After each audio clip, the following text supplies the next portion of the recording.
Welcome to this episode of Star Wars Declassified, where we look into different facts and stories revolving around the Star Wars canon universe and lore.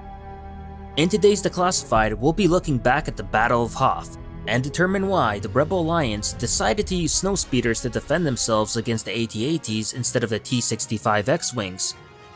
Attack-wise, it's no secret that the X-Wings are the strongest starfighter available in the Alliance, with Blue Squadron able to rip through the AT-ACTs on Scarif with ease using X-Wings. Now, even though AT-ATs possess better armor than its cargo transport variant, it doesn't change the fact that X-Wings have considerably more powerful weaponry than Snowspeeders, and in all likelihood could still penetrate the AT-AT's armor.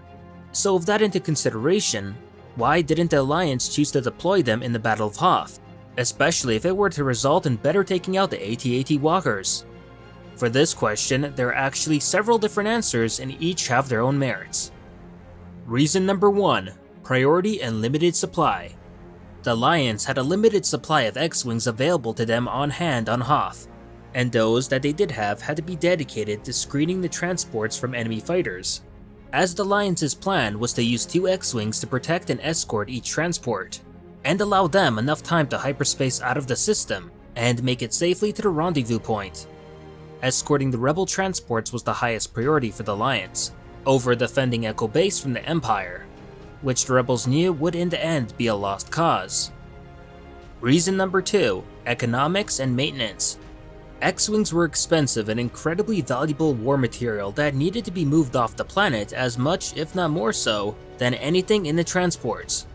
Deploying X-Wings to the field would not turn the tide of the result of Echo Base's defense against the Empire, and instead would merely risk their destruction needlessly. Snowspeeders, on the other hand, were relatively cheap to build, easier to maintain, and were not spaceworthy in any form, so they could not be evacuated from Hoth without displacing more valuable people or cargo from the mere handful of transports on hand. The idea was for them to be sacrificed to ensure that the Alliance could evacuate as many personnel and as much equipment, like the X-Wings, as possible in order to fight another day. Reason number 3. Strategy.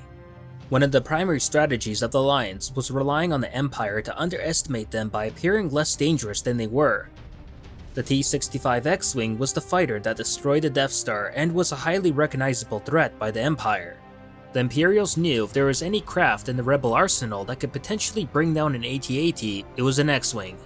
So deploying X-Wings into the battle will likely prompt the Empire to send down TIE fighters or interceptors to reinforce their ground assault team.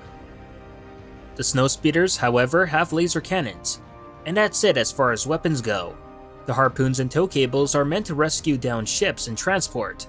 They were, on the surface, absolutely no threat to the walkers by themselves, so at most the Empire would only see them as an annoyance. But in the end, the Empire didn't account for the Rebels' improvisation in delaying or stopping the walkers using the Snowspeeders' tow cables. Reason number 4. The cold and general use. The Snowspeeders themselves were merely adapted from T-47 airspeeders. Hoth's extreme cold temperatures were originally too severe for the speeders to handle, as their power generators would lock up since they ran hot, requiring a large bank of heat radiator fins for essential cooling. The Alliance modified the T-47 airspeeder by insulating each radiator fin with side panels to decrease the heat exchange in order to better suit the new environment.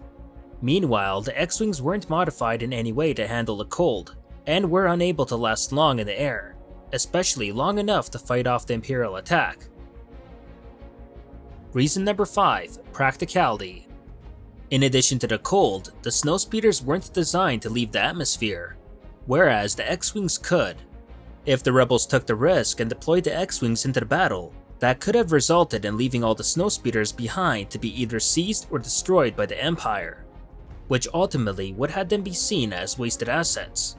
And that was never an option, as the Rebels, unlike the Empire, couldn't afford this, and needed to make use of everything they had. Reason number 6. The Snowspeeders as a threat. While not as powerful as X-Wings, the Rebels still felt that the Snowspeeders could pose some threat against the walkers and didn't expect them to be so ineffective.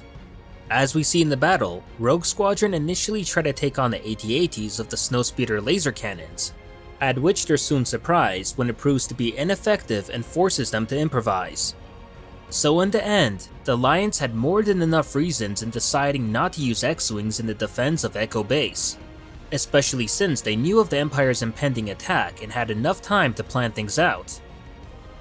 Now perhaps if the Imperial assault were to come as a surprise, then it's possible that things may have played out differently. As in haste and desperation, we could have seen X-Wings thrown into the tide of battle, but even so, that outcome would not have been a positive one for the Rebels or its valuable X-Wings by any means. And that will do it for this episode.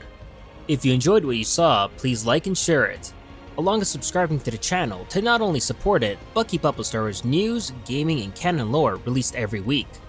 And consider following me on Twitter and Facebook to never miss out on the latest Star Wars related content. And if you want to support the channel, do check out our Patreon page.